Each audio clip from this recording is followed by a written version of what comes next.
everyone! Welcome back again to my YouTube channel, and for today's vlog guys, ang pag-uusapan natin is yung mga loan application na walang harassment. Wow. Kaya if ever man na nagbabalak kang umutang sa mga online loan application, piliin mo yung hindi ka mahaharas, walang text blast, walang death threat, at hindi yung natawag sa mga contact reference mo. Kasi medyo nakaka-worry at talagang nakaka-stress yung mga ganung loan application. So dito guys, i-share ko sa inyo guys yung mga loan application na so far, for my experience talaga, at ilang taon kong pag-utang sa mga loan application, sila yung mga loan application na wala akong natatanggap na harassment. At tiyak kung ikaw man ay first time sa mga online loan application, ito yung mga gusto mo talagang mautangan kasi nga hindi nakaka-stress. At if ever man na ikaw ay ma-overdue, hindi ka mag-worry or mag-aalala na pwedeng tawagan yung mga nasa contact list mo. So ngayon guys, stay tuned kayo para malaman mo kung anong mga loan application yon. Pero bago ko guys ipakilala sa inyo yung mga loan application na walang harassment, kung ikaw po ay nagnanais na sumali sa aking pa-GCash giveaway, bali weekly po yun and every Monday po yung announcement. So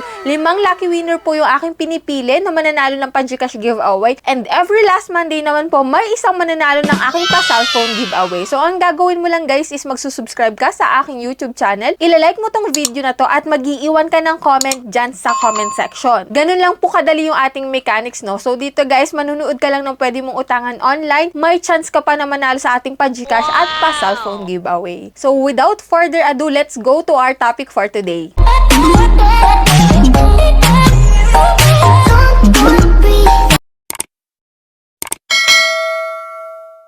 Disclaimer, no, hindi po tayo agent or promoter ng mga loan application na babanggitin natin dito sa vlog natin. So dito guys, binabahagi ko lamang po yung mga nautangan ko na before, na alam ko talaga ng mga loan application na hindi nang haharas. Pero syempre, depende pa rin yan guys. Alam ko na meron tayong iba't ibang experience sa mga loan application na nautangan na natin. Pero ito guys is opinion ko lamang po at based na rin po sa aking experience, no? So unang-una ko na pong sasabihin, yung loan application na talagang no text blast, hindi ka tatadda rin dito ng text. Halimbawa, ikaw ay overdue na, walang mga death threat, hindi unprofessional yung mga agent, at walang mga pagmumura na sinasabi sa'yo if ever man na maningil sila.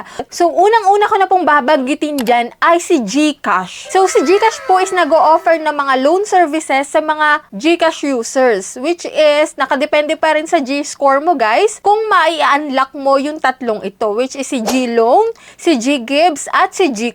Dito guys, emphasize ko lang po sa inyo si G-Credit kasi kay G-Credit, yun po yung aking nai-unlock dito. So, na-share ko na rin before sa mga old vlogs ko na si G-Credit nga po, is nagkaroon ako dyan ng bad credit history, which is hindi ko nga siya, ilang buwan ko siyang hindi nababayaran, hindi umaangat yung aking credit limit, but since ngayon, talagang umabot na po siya ng 25,000 pesos na credit limit. At dun sa ilang buwan kong pag-overdue guys, wala man lang akong na-receive na mga text harassment, pagmumura. Pero natawag sila guys, hindi ka lang tatadta rin talaga ng calls, hindi tatawagan yung mga contact list mo, hindi po nila tatawagan yan. So nagre-remind lang sila na ito nga, overdue ka na need mo na magbayad. Pero one time, naka-receive ako kay G-Credit, through email naman to guys, no, na yun na nga daw, need ko na nga daw magbayad, tapos i-forward na daw nila ito sa higher authority nila, yung mga ganun. Pero hanggang dun lang guys, wala talaga silang mga text blast, natatadta rin ka ng mga text, tapos tatadta ka ng mga iba't ibang number, wala po silang ganun. Kaya thumbs up po ako kay G-Credit ng GCash. Kaya if ever man na may G-Loan kayo, may G-Gives kayo, may G-Credit kayo, alagaan nyo guys yung inyong credit history dito. Kasi talagang okay na okay umutang dito sa mga loan services ng GCash. So pangalawa po sa mga loan application na walang harassment is yung kay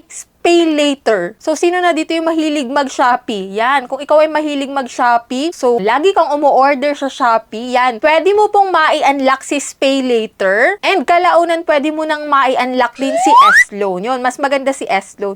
Pero since nga, dito kay Pay Later, na-overdue din po ako dito. Like, 4 months ata. Sobrang tagal talaga. Na dumating nga sa punto na hindi na ako pwedeng umorder dun sa account na yun. Kasi nga siya ay parang naka-restricted na. So yun guys, nung nakapagbayad na naman ako dito kay Shopee, kay Pay Later, no. So nag-offer ulit siya sa akin ng credit limit which is 6,000 pesos. Yun nga po ay up to 12 months. And then guys, i-activate nyo rin guys yung Shopee Pay nyo kasi if ever man na kinancel nyo sa SpayLater, so papasok yun guys sa Shopee Pay wallet ninyo. So activate nyo yun guys. And syempre, wag na wag kayong magpapa-overdue dito kay SpayLater kasi maaari na hindi nyo ma-activate si S-Loan. So sayang naman guys kasi maganda ring umutang dito kay S-Loan. Biruin mo 6 months to 12 months, pwede kang umutang dito ng up to 100,000 pesos. Ganun po kalaki 100,000 pesos. Pero syempre, hindi naman ganun kalaki kaagad yung i-offer ni S-Loan if ever na mai-unlock mo na siya. Kaya alagaan mo yung SpayLater mo, wag ka magpa-overdue kasi hindi talaga yung mga nanghaharas guys. I-restrict lang yung Shopee mo, hindi ka makaka-order kasi restricted na, no? Kaya alagaan yung mga ganyang loan application. So dito guys, nagre-remind lang ulit siya na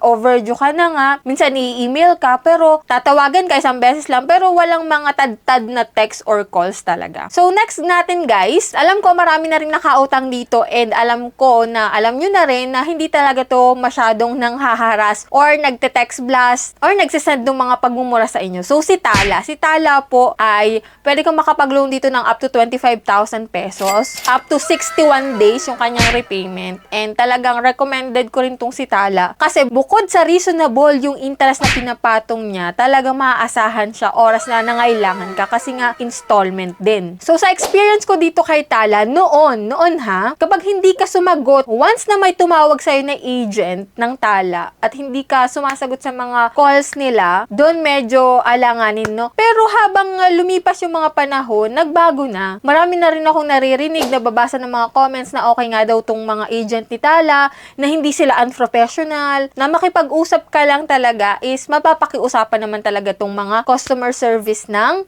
Tala. Kaya if ever man na meron kayong loan dito, nako, alagaan nyo rin yan. And next natin guys is si Finbro. Yan, si Finbro po is, nababasa ko rin talaga sa ilang mga comments about dito kay Finbro. Yan, wala daw silang mga text blast, hindi katulad ng mga ibang loan application na ma-download lang natin sa Google Play Store na puro death threat, na talagang bastos yung mga agent. So itong si Finbro, mag-i-email lang sa'yo na overdue ka na, and then yun, okay na. Wala talagang harassment na ma-experience. And yan nga guys, no, kay Finbro po is up to 30 days po yung repayment term dito nila. 0% sila guys sa unang loan mo and pwede ka makapag-loan dito ng 50,000 pesos. Syempre, manood ka muna ng reviews bago ka umutang sa mga ganitong loan application. And next natin guys, pinakang last ko na so far talaga, nung ako ay umutang sa kanya, wala akong na-experience na harassment.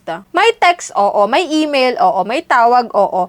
Pero, so far talaga, hanggang dun lang. Okay din yung mga agent nila, no? Kay Digido po. Si Digido po talaga is, nung simula nung umutang ako sa kanya, wala pa po akong nararanasan or na-experience talaga na harassment dito. If ever man na ma-overdue ako or malapit na ako mag-overdue, magre-remind lang sila ng, overdue ka na, need mo na pong magbayad, ganyan-ganyan. Katulad nung mga mababasa natin sa mga ibang loan application na sobra maningil, na halos may death threat na nga. So, itong mga to talaga, so far sa experience ko na ganun. Hindi ko alam kung kayo, naka-experience kayo ng harassment sa kanya. Anyway, i-comment nyo po dyan sa comment section kung may mga na-experience kayong harassment sa mga nabanggit ko. So, kasi para sa akin, sa experience ko nung umutang ako sa kanila, wala pa po akong natatanggap na harassment dito sa mga loan application na to. So, depende pa rin yan, guys, no? Kaya, kung hindi man kayo sang-ayon sa mga nabanggit ko na mga loan application na walang harassment, walang text blast, walang calls, hindi natawag sa mga contact number, i-comment nyo na po dyan sa comment section if ever man na iba yung opinion nyo sa opinion ko, no? So, yan, guys, ginagalang ko naman yung mga opinion ninyo. If ever man na magkasalungat tayo ng opinion sa mga loan apps na to. So, ito guys, yung vlog ko is sa aking experience. Based sa aking experience, no? Sa pag-utang ko sa kanila. So, wala pa ako so far na nararanasang harassment sa kanila. Reminder lang na overdue ka na magkakaroon ka na ng late penalty. Yan, yun lang po. So, yan, if ever man na may mga loan application pa kayo dyan na sa tingin ninyo ay wala talaga kayong harassment na nare-receive, comment nyo dyan at idadagdag natin soon ng part 2 nitong ating vlog. So, dito guys, hindi ko kayo na-encourage na mag-loan porket sinabi ko na sila ay walang harassment, hindi na mga natawag sa contact number, walang text blast. So dito guys, nag-share lamang po ako nung mga na-experience ko sa pag-utang ko sa kanila. So nasa sa inyo pa rin guys